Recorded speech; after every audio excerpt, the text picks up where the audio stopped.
Yeah, what's happening? This is Dizzee Rascal and you're watching need2know.co.uk, yeah? Respect. So we're here with Dizzee Rascal. It's the end of the day. The festival has finally come to a close. How was the performance? It was alright, man. It was good. It was good. Yeah. Feeling the crowd? Lively, yeah, loving them, man. There's a lot of hype people, a lot of happy people, man.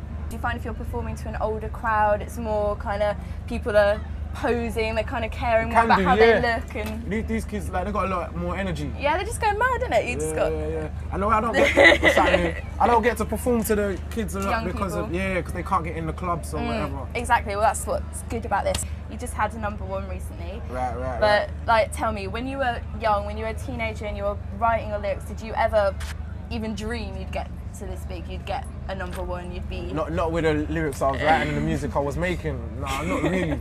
I always hoped that I'd be as big as I could though, and try to reach as much people. Did you ever think it would get this big though? Like, nah, you can't see it from me. Going. I was just on pirate radio doing things, raves and things like that. It was nothing as big as this. Do you think the UK grime scene is supportive for young rappers, or who are just starting out? Or No, it is. It's not even so much the grime scene. It's the London pirate radio scene.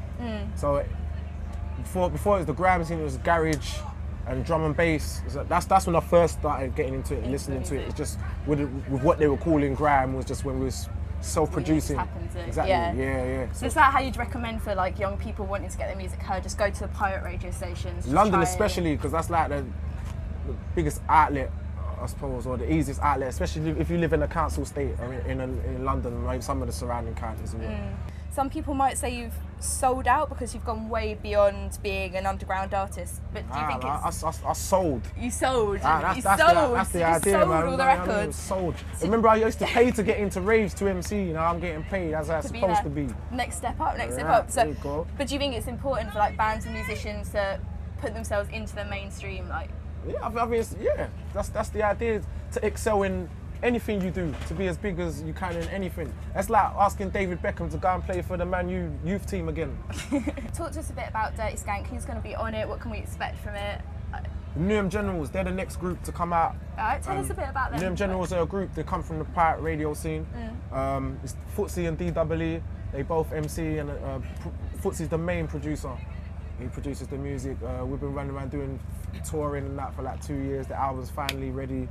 What kind of a sound is it then? Is it? I suppose, like the Black Prodigy. Like. Okay, I want to check these people out. What are they called again? Newham Generals. Newham Generals. Right. And Chrome was the other singer on Dance With Me.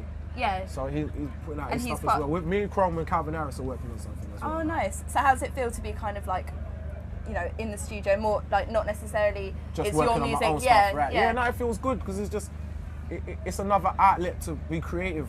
It's not for me. You have to think about someone else and put yourself in someone else's shoes. Is that easy, or is it kind of hard to take a step back? I find it quite easy. It's nice. I like the idea of I can produce for other people and make something that I wouldn't make for myself. You always said that your music teacher in school inspired you to push your music forward. Nah, what he did was he gave me all the time that I wanted to go in the studio and actually work on it. Before school, after school. But as far as making the music and the inspiration, that was coming from doing raves and being on pirate radio outside of school. Well, you're like, you're loved, man. This is just big up. You're considered a role model to some people. Is that a big responsibility? Who was your role models when you were growing up? I mean, is it kind of transgressive? I suppose it's good to be a role model, whatever, but like, I'm a person in it, so anything could happen any time in it. But I just hope, as far as my music, I just can send a balanced message. My role models were growing up with people like Tupac.